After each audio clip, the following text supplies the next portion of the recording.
Hi Prof. So in this SRJ video, I would like to sort of reflect on the creative practice workshop I attended. So during then, I consulted 4 tutors and lecturers to clarify the direction of our creative output. So at this stage of the creative project, our main challenge was not a lack of material, but the opposite. So we had accumulated lots and lots of videos and photos across multiple trips. But to me, they felt a bit fragmented and difficult to shape into a coherent narrative. So before the workshop, my primary concern was mostly logistical. So because of all the photos and videos accumulated, so I initially framed that this as a problem of like insufficient planning or poor data collection. But through the workshop, I began to realize that the issue was not simply about the media quantity or the quality, but rather about intention. So we have been documenting events without first interrogating why we were capturing them and whose perspective they were trying to represent.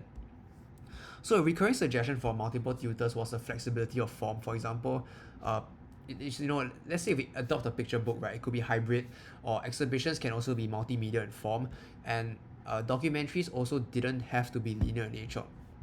So it provided me a bit of reassurance, but it also raised an uncomfortable question, like if the form of the CP is so malleable, right, then the responsibility of meaning making falls even more heavily on us as creators.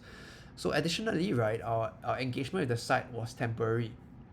So I was thinking as outsiders who enter, document, and simply leave, I began to question whether our creative output risks becoming an imposed narrative rather than a grounded one.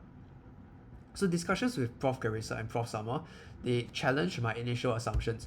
I was quite struck by the emphasis on a narrative coherence and emotional impact, and by the warning against producing a visual situation report by all the profs basically.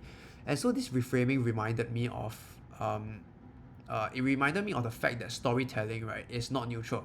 So choosing what to show and what to omit, and how to juxtapose different images we have, like for example, pollution against renewal for instance, it actively constructs meaning and directs audience interpretation. So at the same time, I struggle with the tension between clarity and oversimplification. So the quarry's history is very messy and slow. It's also unresolved with a lot of tensions in the community as well.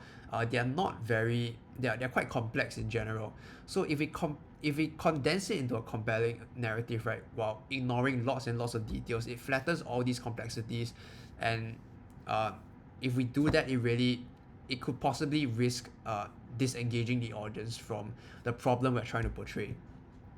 On a personal level, right, the workshop it exposed my tendency to seek certainty and structure too early.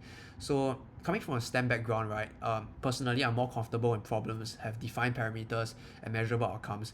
So it put me out of my comfort zone as well, this workshop, and it shifted my understanding of creative practice from a supplementary component of the project to a critical side of decision making.